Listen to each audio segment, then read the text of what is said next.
নমস্কার সব্বাইকে, আমার নতুন একটা মিনি ব্লগে তোমাদের সব্বাইকে স্বাগত। তো এই দিনটা ছিল গোপীনাথ পুজোর শেষ দিন। তো সেদিন এখানে হয় ভোগ খাওয়ানো। তো সেদিন প্রায় 12:30টার মধ্যেই চলে এসেছিলাম মন্দিরে, কারণ এখানে প্রচুর ভিড় হয়। আর এসে দেখি সঙ্গীতা আমাকে না নিয়েই খেতে বসে গেছিলো। তো যাই হোক, তারপর আমিও খেতে বসে যাই। তো প্রথমে ছিল খিচুড়ি, তারপর ছিল আলুর দম, টক, পায়েস। তো খুব ভালোভাবেই খেয়ে নিই। তারপর বাইরে আসি, তো এখানে পাতা ফেলার হাত ধোয়ার ব্যবস্থা ছিল। তো যাই হোক, হাত ধুয়ে আবার বাড়ির দিকে বেরিয়ে পড়ি।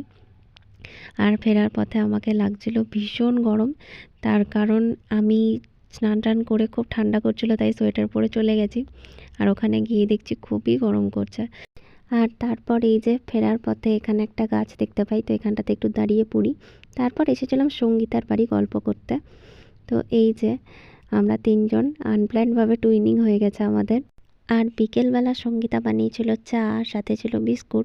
তো চা বিস্কুট খেয়ে একটু সন্ধ্যা লাগতেই বাড়ি চলে আসি। তো টাটা সবাইকে, খুব ভালো থেকো তোমরা সবাই।